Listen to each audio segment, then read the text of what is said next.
ज्ञानाञ्जनशलाकया चक्षुरुन् मीलितं येन तस्मै श्री गुरुवे नमः। सच्चिदानन्दे रूपाय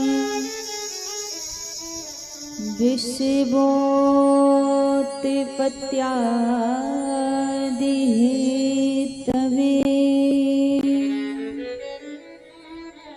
तापत्रये विनाशाय श्रीकृष्णाय वयं नमः। जय जय श्री राधा रमण,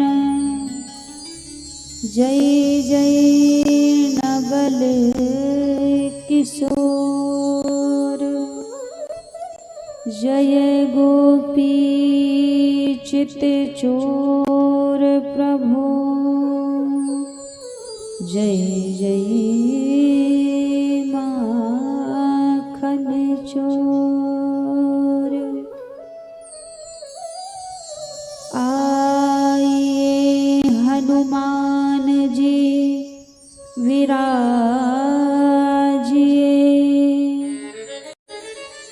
कथा कहूँ मति अनुसार। सरकार की जय हो, श्री हनुमान जी महाराज की जय हो, भागवत महापुराण की जय हो।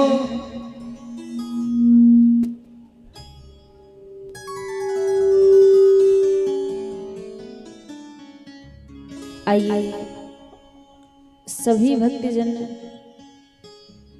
आज की पावन मंगलमय कथा में प्रवेश करने से पहले मन और वाणी को पवित्र करते हुए प्रभु के पावन नाम को गाते हुए सभी आज की पावन मंगलमय कथा में बड़े भाव और प्रेम से प्रवेश करेंगे। सभी बड़े भाव और प्रेम से हमारे साथ में मिलकर ठाकुर जी से प्रार्थना करते हुए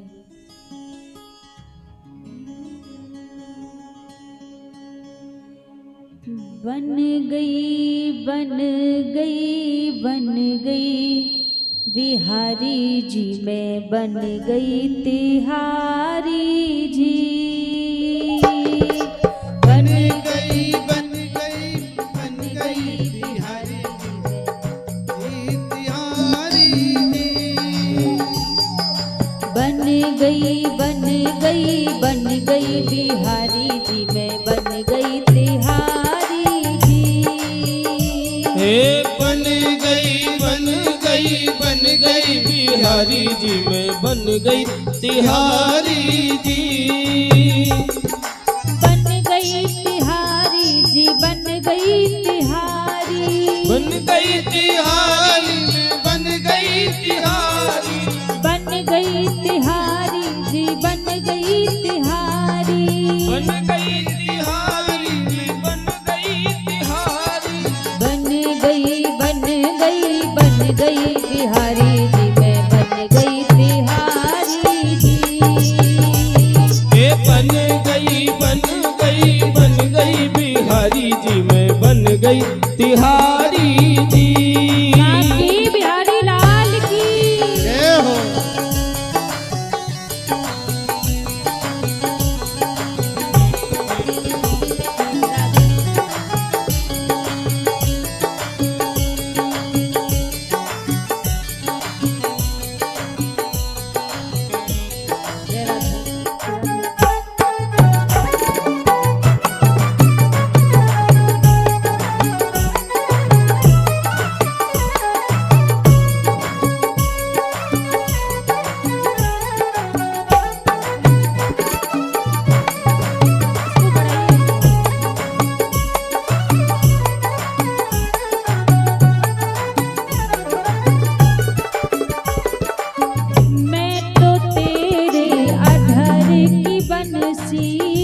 मैं तो तेरे अधरों की बंसी, मैं तो तेरे अधर की बंसी, मैं तो तेरे अधर की बंसी, अधर की बंसी, हाँ अधर की बंसी, अधर की बंसी, हाँ अधर की बंसी। मैं तो तेरे अधर की बंसी, मैं तो तेरे अधर की बंसी। तुम हो तान हमारी बिहारी जी, मैं बन गई तिहारी जी। ए बन गई बन गई बन गई बिहारी जी, मैं बन गई तिहारी जी। बन गई तिहारी मैं तो हो गई तुम्हारी, बन गई तिहारी मैं तो हो गई तिहारी, बन गई तिहारी मैं तो हो गई तिहारी। बन गई तिहारी मैं तो हो गई तिहारी। कौन कौन बिहारी जी का हो गया है? आप बिहारी जी के हुए हैं? पीछे वाले आप लोग जो बिहारी जी के हुए हैं कहिए ना, तो हाथ ऊपर खड़े करके। बन गई बन गई बन गई बिहारी जी, मैं बन गई तिहारी जी। ए बन गई बन गई बन गई बिहारी जी, मैं बन गई तिहारी जी। बन गई बन गई बन गई बिहारी जी, मैं बन गई तिहारी जी। ए बन गई बन गई बन गई बिहारी जी, मैं बन गई तिहारी जी।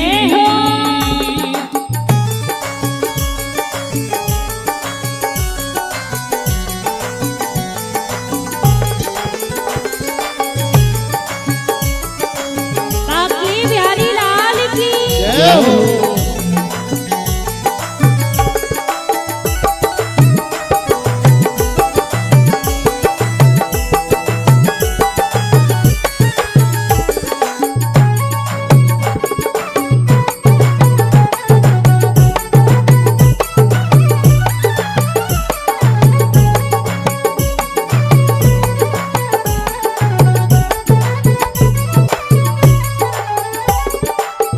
मैं तो तेरे हृदय की धड़कन, मैं तो तेरे हृदय की धड़कन, मैं तो तेरे हृदय की धड़कन, मैं तो तेरे हृदय की धड़कन, हृदय की धड़कन जी, हृदय की धड़कन, हृदय की धड़कन जी, हृदय की धड़कन। मैं तो तेरे हृदय की धड़कन, मैं तो तेरे हृदय की धड़कन। तुम हो जान हमारी बिहारी जी, मैं बन गई बिहारी जी। ए तुम हो जान हमारी बिहारी जी, मैं बन गई तिहारी जी। बन गई बन गई बन गई बिहारी जी, मैं बन गई तिहारी जी। ए बन गई बन गई बन गई बिहारी जी, मैं बन गई तिहारी जी।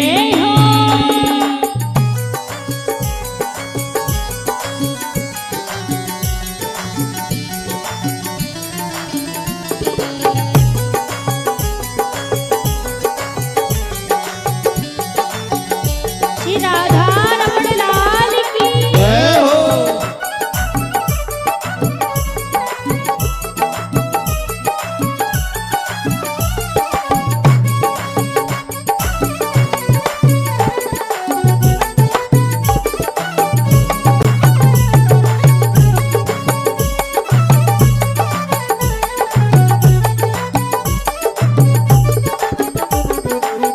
मैं तो तेरे हाथ की पुतली, मैं तो तेरे हाथों की पुतली, मैं तो तेरे हाथ की पुतली, मैं तो तेरे हाथ की पुतली, हाथ की पुतली जी, हाथ की पुतली, हाथ की पुतली जी, हाथ की पुतली।